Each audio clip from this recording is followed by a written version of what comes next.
السلام علیکم ورحمۃ اللہ وبرکاتہ۔ بسم اللہ الرحمن الرحیم۔ اولاد کو زیادہ مارنا پیٹنا ظلم ہے۔ بچوں پر جو ظلم ماں باپ سے یا استادوں سے ہوتا ہے بے رحمی ہے۔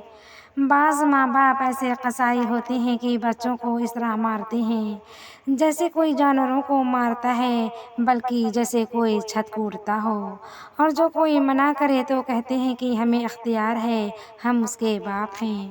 یاد رکھو، باپ ہونے سے تم اس کے مالک نہیں ہوتے۔ باپ کا رتبہ اللہ تعالیٰ نے بڑھایا ہے، نہ اس واسطے کہ بچے اس کی ملکیت ہوں اور اس سے بچوں کو تکلیف پہنچے، بلکہ اس واسطے کہ بچوں کی پرورش کرے اور ان کو آرام دے۔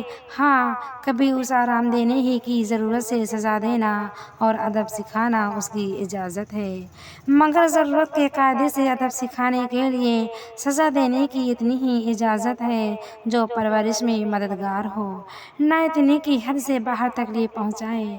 ماں باپ سے ایسی زیادتی علاوہ گناہ ہونے کی انسانیت اور فطرت کے بھی خلاف ہے۔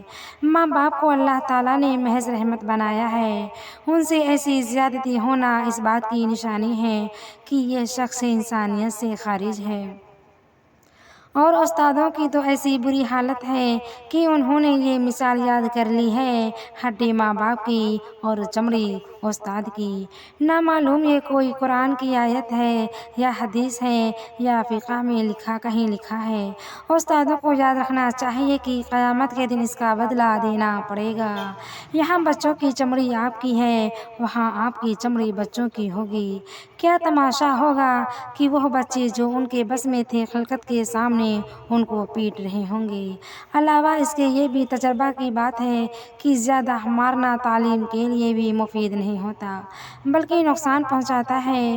ایک یہ کہ بچے کی قوت کمزور ہو جاتی ہے، دوسرے یہ کہ ڈر کے مارے سارا پڑھا لکھا بھی بھول جاتا ہے، تیسرے یہ کہ جب بچے کو پٹتے پٹتے اس کی عادت ہو جاتی ہے تو بے حیا بن جاتا ہے، پھر پیٹنے سے اس پر کچھ اثر نہیں ہوتا، اس وقت یہ مرض لاعلاج ہو جاتا ہے اور ساری عمر کے لیے بے حیائی اس کے مزاج میں داخل ہو جاتی ہے۔